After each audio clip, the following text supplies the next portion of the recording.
ನಮಸ್ಕಾರ ಫ್ರೆಂಡ್ಸ್, ಮಂಗಳ ಪಾಕಶಾಲೆಗೆ ಸ್ವಾಗತ. ಬನ್ನಿ, ನಾನಿವತ್ತು ತರಕಾರಿನ ಬಳಸಿ ತರಕಾರಿ ಚಿತ್ರಾನ್ನ ಮಾಡ್ಕೊಳ್ಳೋದು ಹೇಗೆ ಅಂತ ತೋರಿಸ್ಕೊಡ್ತೀನಿ. ಈಸಿಯಾಗಿ ಟೇಸ್ಟಿಯಾಗಿ ಮಾಡ್ಕೊಳ್ಬಹುದು. ಮಾಡೋದಕ್ಕಿಂತ ಮುಂಚೆ ಇನ್ನೂ ನನ್ನ ಚಾನಲ್ನ ಸಬ್ಸ್ಕ್ರೈಬ್ ಮಾಡ್ಕೊಳ್ದೆ ಹಾಗೆ ನೋಡ್ತಾ ಇದ್ದರೆ ಪ್ಲೀಸ್ ನನ್ನ ಚಾನಲ್ನ ಸಬ್ಸ್ಕ್ರೈಬ್ ಮಾಡ್ಕೊಳ್ಳಿ. ಹೊಸ ವಿಡಿಯೋಕ್ಕೋಸ್ಕರ ಬೆಲ್ಲೈಕನ್ನು ಕ್ಲಿಕ್ ಮಾಡಿ. ಬನ್ನಿ, ಈಗ ಮಾಡೋದು ಹೇಗೆ ಅಂತ ನೋಡೋಣ. ಮೊದಲನೇದಾಗಿ ನಾನಿಲ್ಲಿ ಗ್ಯಾಸ್ ಮೇಲೆ ಒಂದು ಬಾಣಲಿನ ಇಟ್ಕೊಂಡಿದ್ದೀನಿ. ಅದಕ್ಕೆ ಒಂದು 2 ಸ್ಪೂನಷ್ಟು ಎಣ್ಣೆನ ಸೇರಿಸ್ಕೊಳ್ತೀನಿ.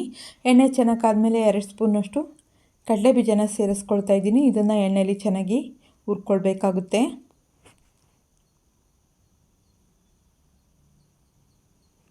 ಒಂದು ಸ್ವಲ್ಪ ಕಲರ್ ಚೇಂಜ್ ಆದಕ್ಕೆ ತೆಗೆದಿಟ್ಕೊಳ್ಳೋಣ.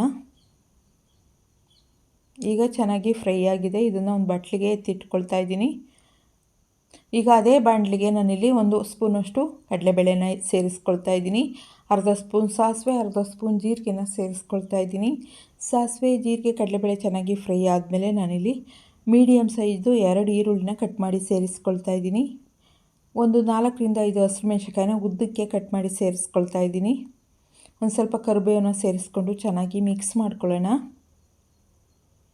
ಚೆನ್ನಾಗಿ ಮಿಕ್ಸ್ ಮಾಡ್ಕೊಂಡಿದ್ದಾದಮೇಲೆ ಈಗ ನಾನು 1 ಸ್ಪೂನಷ್ಟು ಶುಂಠಿನ ಸೇರಿಸ್ಕೊಳ್ತಾ ಇದ್ದೀನಿ. ಶುಂಠಿ ಬೆಳ್ಳುಳ್ಳಿ ಪೇಸ್ಟು ಸೇರಿಸ್ಕೊಂಡು ಇದನ್ನು ಚೆನ್ನಾಗಿ ಮಿಕ್ಸ್ ಮಾಡ್ಕೊಳ್ಳೋಣ. ಅದಾದಮೇಲೆ ನಾನಿಲ್ಲಿ 1 ಕ್ಯಾರೆಟ್ನ ಚಿಕ್ಕದಾಗಿ ಕಟ್ ಮಾಡಿಬಿಟ್ಟು ಸೇರಿಸ್ಕೊಳ್ತಾ ಇದ್ದೀನಿ. ತುಂಬ ದಪ್ಪ ಕಟ್ ಮಾಡಿದರೆ ಬೇಯಲ್ಲ ಬೇಗ, ಹಂಗಾಗಿ ಚಿಕ್ಕದಾಗಿ ಕಟ್ ಮಾಡ್ಕೊಳ್ಬೇಕಾಗುತ್ತೆ. ಒಂದು ಅರ್ಧ ಬಟ್ಲಿನಷ್ಟು ಬೀನ್ಸ್ನ ಕಟ್ ಮಾಡಿ ಸೇರಿಸ್ಕೊಳ್ತಾ ಇದ್ದೀನಿ. ಈರುಳ್ಳಿ ಸೇರಿಸಿದಾಗಲೇ ಇವೆರಡನ್ನು ಸೇರಿಸಿರೆ ಈರುಳ್ಳಿ ಜೊತೆ ಇವು ಬೇಯ್ಕೊಳ್ತವೆ. ಇವನ್ನೆಲ್ಲ ಸಾಫ್ಟ್ ಆಗೋವರೆಗೂ ಚೆನ್ನಾಗಿ ಬೇಯಿಸ್ಕೊಳ್ಬೇಕಾಗುತ್ತೆ. ಪೂರ್ತಿಯಾಗಿ ತರಕಾರಿ ಈರುಳ್ಳಿ ಎಲ್ಲ ಚೆನ್ನಾಗಿ ಬೇಯಬೇಕು. ಅದಕ್ಕೋಸ್ಕರ ನಾನು ಒಂದು ಸ್ವಲ್ಪ ಉಪ್ಪನ್ನು ಸೇರಿಸ್ಕೊಳ್ತಾ ಇದ್ದೀನಿ, ಬೇಗ ಬೇಯಲಿ ಅನ್ನೋದಕ್ಕೋಸ್ಕರ. ಈಗ ಚೆನ್ನಾಗಿ ಬೆಂದಿದೆ ಈರುಳ್ಳಿ ಮತ್ತು ತರಕಾರಿ ಎಲ್ಲ. ಈಗ 1 ಟೊಮಟೊನ ಸೇರಿಸ್ಕೊಳ್ತಾ ಇದ್ದೀನಿ.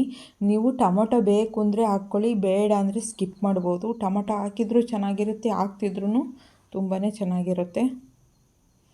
ಈಗ ಟೊಮೊಟೊ ಎಲ್ಲ ಸಾಫ್ಟಾಗಿ ಬೇಯೋವರೆಗೂ ಚೆನ್ನಾಗಿ ಬೇಯಿಸ್ಕೊಳ್ಬೇಕಾಗುತ್ತೆ. ಅದಾದಮೇಲೆ ಒಂದು ಚಿಟಿಕೆ ಅರಿಶಿನ ಸೇರಿಸ್ಕೊಳ್ತಾ ಇದ್ದೀನಿ.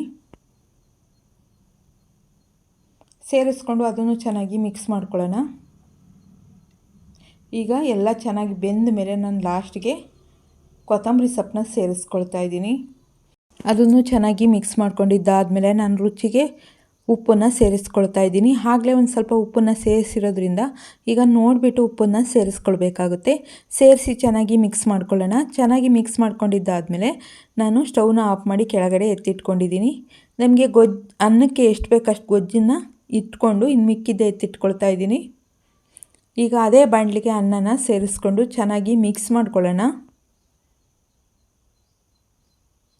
ತರಕಾರಿ ಚಿತ್ರಾನ್ನ ಅಂತೂ ತುಂಬಾ ಚೆನ್ನಾಗಿರುತ್ತೆ. ಒಂದು ಸಲ ಮನೇಲಿ ಟ್ರೈ ಮಾಡಿ ನೋಡಿ, ತುಂಬಾ ಇಷ್ಟ ಆಗುತ್ತೆ. ಈಗ ಇದನ್ನು ಚೆನ್ನಾಗಿ ಮಿಕ್ಸ್ ಮಾಡ್ಕೊಂಡಿದ್ದಾಗಿದೆ. ಈಗ ಇದಕ್ಕೆ ನಾನು ಹುರಿದಿಟ್ಕೊಂಡಿರೋ ಕಡಲೆ ಬೀಜನ ಸೇರಿಸ್ಕೊಳ್ತಾ ಇದ್ದೀನಿ. ನಿಮಗೆ ಬೇಕು ಅಂದರೆ ಕಡಲೆ ಬೀಜನ ಸೇರಿಸ್ಕೊಳ್ಳಿ, ಇಲ್ಲಾಂದರೆ ಸ್ಕಿಪ್ ಮಾಡ್ಬೋದು. ಕಡಲೆ ಬೀಜ ಸೇರಿಸೋದ್ರಿಂದ ಚಿತ್ರಾನ್ನ ತುಂಬಾ ಚೆನ್ನಾಗಿರುತ್ತೆ. ಈಗ ಇದನ್ನು ನಾನು ಸರ್ವ್ ಮಾಡ್ಕೊಳ್ತಾ ಇದ್ದೀನಿ. ಒಂದೇ ಥರ ತಿಂದು ಬೇಜಾರಾದಾಗ ಈ ರೀತಿ ಒಂದು ಸಲ ಮನೇಲಿ ಟ್ರೈ ಮಾಡಿ ನೋಡಿ, ಖಂಡಿತ ಇಷ್ಟ ಆಗುತ್ತೆ. ನೋಡಿದ್ರಲ್ಲ ಫ್ರೆಂಡ್ಸ್, ಎಷ್ಟು ಈಸಿಯಾಗಿ ತರಕಾರಿ ಚಿತ್ರಾನ್ನ ಮಾಡ್ಕೊಳ್ಬಹುದು ಅಂತ. ನಿಮ್ಗೇನಾದರೂ ಈ ವಿಡಿಯೋ ಇಷ್ಟ ಇದ್ದರೆ ಪ್ಲೀಸ್ ಒಂದು ಲೈಕ್ ಮಾಡಿ, ಶೇರ್ ಮಾಡಿ, ಸಬ್ಸ್ಕ್ರೈಬ್ ಮಾಡಿ. ಹೊಸ ವಿಡಿಯೋಕ್ಕೋಸ್ಕರ ಬೆಲ್ ಐಕನ್ನು ಕ್ಲಿಕ್ ಮಾಡಿ. ಯಾರ್ಯಾರು ವಿಡಿಯೋ ನೋಡಿದ್ದೀರೋ ಅವ್ರಿಗೆಲ್ಲ ಧನ್ಯವಾದಗಳು.